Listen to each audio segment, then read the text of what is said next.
Wano ewali ebifunfugu bya matoffaali mu Kisaka we wali amaka g'omugenzi Dawson Bitamale agaakonebwa abantu abaamuta olw'ettaka ku kyalo ka Mwosi mu ggombolola y'entuusi eSembabule nga mu kiseera kino abaana be baasazeewo okwekubira enduulu wa RDC wa disitulikiti eno Jane Francis Kagayi nga baagala Pulezidenti Museveni ayingire mu nsonga zino olwa kkooti enkulu e Masaka okulwawo okw'ensalawo yaayo okumala kati emyaka 25.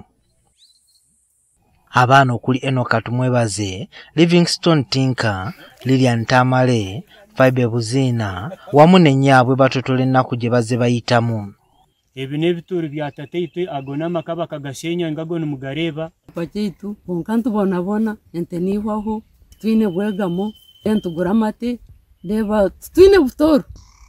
Livingstone Tinka nga musirikale mu gye lya Amerika agamba nti okuva we yadde okununula ettaka lya kitaabwe atiisibwa era nga yagala Pulezidenti Museveni ayimiriza ababba ettaka. Guno gwe gumu ku misango egikandaaliridde mu kkooti y'e Masaka nga kiva ku bbula ly'abalamuzi. Abatuuze abalala okuva mu byalo eby'enjawulo mu bitundu bya Greater Masaka bakonkomalidde ku kkooti enkulu olwakeddima akagenda mu maaso akabapulida baabwe. Anaite tufuna kusala okutuufu kuti batugamba gende mudde sono ne kateza kinaku tetulina bwe tujja. Wiiki ewedde bapulida ku kkooti enkulu e Masaka batandika akeediimo nga beemulugunya olw'obutaba na balamuzi bamala ekireetedde emisango mingi okwetuuma mu kkooti ekiviirako abantu obutafuna bwenkanya. Aleese emisango mugiwulire omusango nokumala emyaka 3 Luza baina na reason yo kutwala nakuwabira nagamba nagura prida nayo prida takola kiti talina kyanyamba tebalina kye bakola. Ngo mu kkooti y'e Masaka tulina emisango egiwerera ddala mu 415 egikwatagana ku by'amaka. Egyo emisango gyonna gitudde tetulina ngeri gye tuyamba baklayantsi baffe.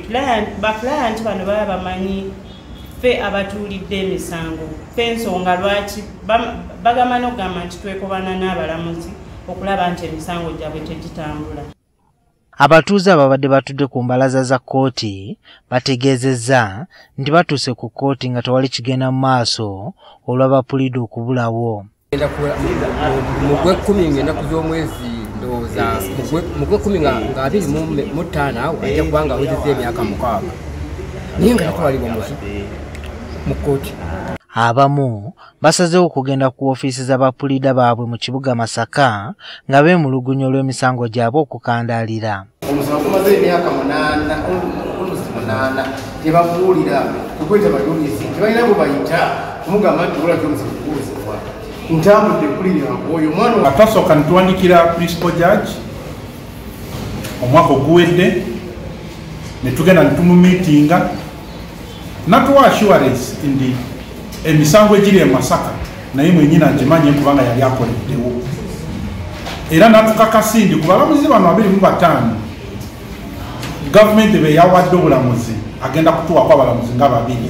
Embeera y'okwediima kw'abapulida ereesewo akasatiro naddala eri abo abaagala obuweereza okuva mu kkooti e Masaka.